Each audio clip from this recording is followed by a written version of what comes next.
Já pensou em conseguir comprar o seu lançamento preferido do momento e fazer isso aproveitando um desconto? Então eu preciso te dizer que eu tenho uma solução especial para você que acompanha o canal. Eu agora faço parte do Hypads, o projeto de embaixadores do Hype Games, para poder te ajudar a conseguir fazer isso da melhor maneira e com muita facilidade. Na minha loja tem uma seção de produtos com descontos para você agregar créditos na sua PSN e fazer a sua compra da forma mais econômica possível. Se você já tá por dentro, deve saber que é tudo muito seguro e rápido, né? Selecionou o produto, fez um cadastro super simples que dura apenas alguns segundos do seu tempo, escolheu a forma de pagamento que te deixa mais confortável, porque a opção é o que não falta, você pode até parcelar, por exemplo, e por último resgatou a sua key no inventário, que deixa a sua compra super organizada e de fácil acesso. Tudo isso com qualidade e segurança oferecidas por um dos maiores e-commerces de jogos do Brasil. Por isso, fica atento aqui no canal e na minha página do Hype Games para não perder absolutamente nada através do link fixado nos comentários. Confere lá.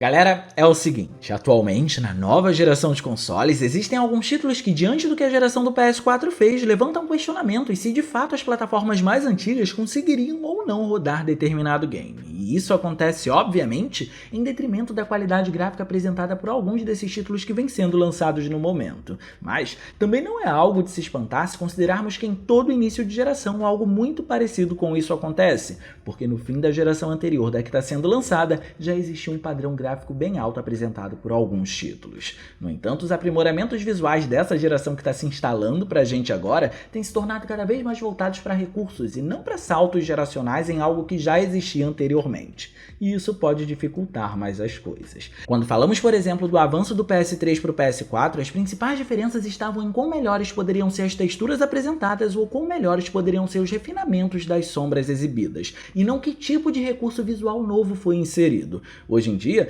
temos Ray Tracing e diversos outros recursos que precisam ser considerados na implementação de um jogo para que ele possa ser taxado como um game de nova geração.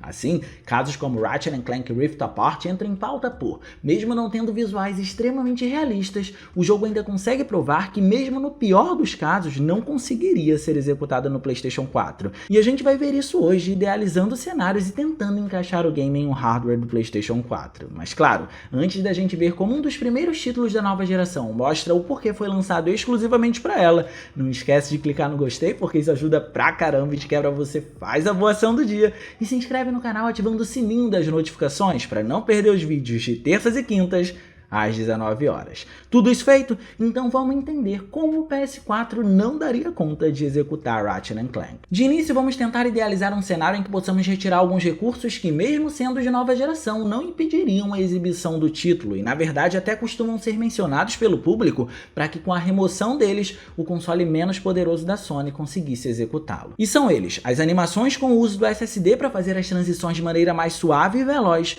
o Ray Tracing para reflexos e as performances mais altas que usam TVs de 120 Hz ou os 60 quadros por segundo que o game utiliza na sua performance. Se retirarmos esses recursos do título, ele ainda seria executado porque ele não depende necessariamente deles para poder acontecer. No caso das animações utilizarem o SSD para serem exibidas, trocando de ambiente de maneira quase que de imediata e muitas vezes renderizarem dois planos de uma única vez, poderiam de maneira bem prática receberem uma tela de loading para poder fazer isso. Algo padrão da geração do PlayStation 4 e que honestamente não influenciaria na dinâmica da narrativa. Já o Ray Tracing não seria um problema de ser removido porque aqui ele está sendo aplicado apenas nos reflexos, e no PS4 temos técnicas mais antigas que conseguem dar conta disso, embora tragam menos fidelidade e mais trabalho para os desenvolvedores, só que não o bastante para poder justificar a ausência dele. É fundamental lembrar que existe um modo do jogo que não traz o recurso, mesmo em um PlayStation 5. Então sim, o Ray Tracing poderia ser removido e não influenciaria diretamente no que o jogo consegue fazer para poder ser executado.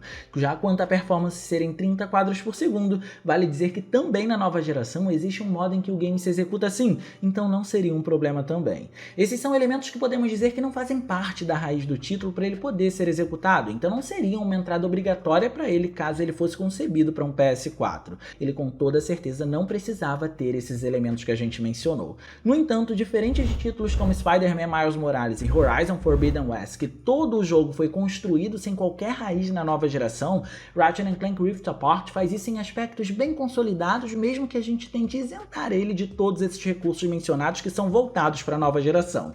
E são eles que impossibilitam o seu lançamento para um PlayStation 4.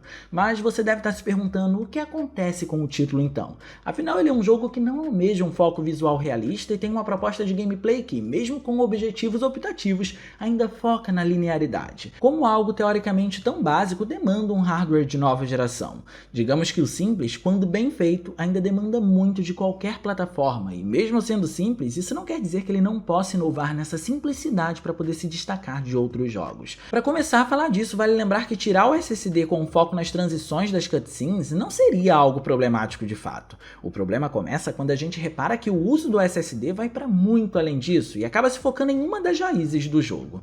Complicado? Então vamos falar sobre o que o título traz em sua forma mais genuína para começar a entender isso. Originalmente, já no PS2, os games da franquia almejavam ambientes extensos e que passassem a sensação de que muito além de um único cenário, existia um mundo sendo renderizado ali, e mesmo que isso fosse até o limite dos nossos olhos, sempre enganou muito bem para poder passar a sensação de que existia algo além do que podíamos enxergar.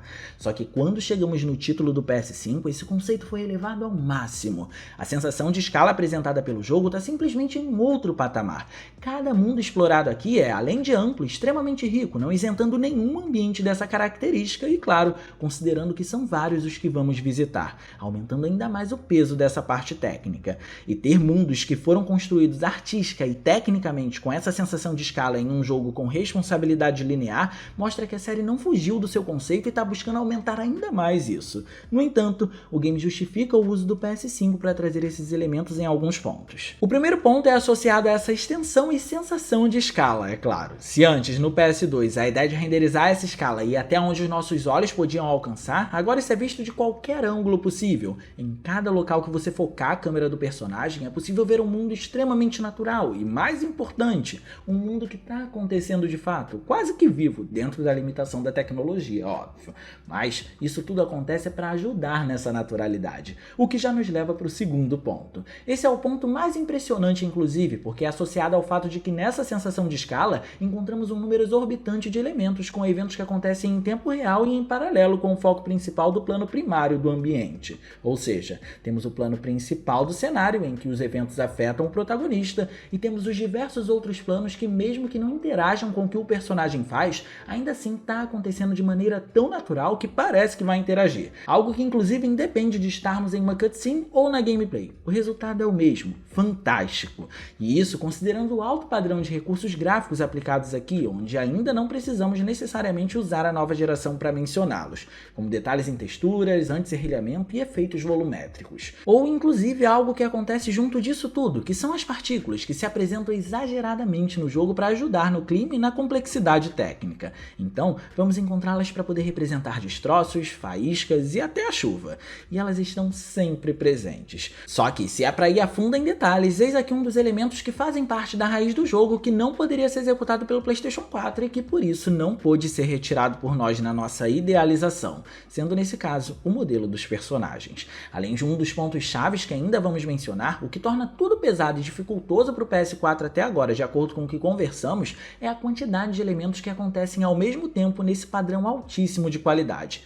Ter toda essa fidelidade nos ambientes não seria um problema se não tivéssemos essa sensação de escala absurda, e jogos como Ghost of Tsushima mostram isso bem. A sensação de escala é absurda, mas ele peca em alguns elementos por ser exibido num console de 8ª geração. Por isso, ainda que isentemos Ratchet Clank Rift Apart de recursos exclusivos da nova geração, ainda assim seria difícil de trazer ele para um PS4, porque o que mencionamos a 8ª geração de fato é capaz de fazer, porém ele faz questão de elevar tudo ao máximo em cada mínimo detalhe com um alto padrão em todos os cenários a todo momento, sem exceção, o que como resultado final faz com que você chegue em cada cenário e passe a observar que em cada plano apresentado pelo ambiente tem muita coisa acontecendo num alto padrão de qualidade ao mesmo tempo. Mas é quando chegamos nos personagens é que não demoramos para entender a diferença entre as gerações. Você não precisa entender da parte técnica para poder perceber o quão detalhados os modelos são aqui. Nos coadjuvantes não tem nada de mais de fato. Temos um excelente padrão na animação deles, mas não é algo que justifique a chegada de um PS5.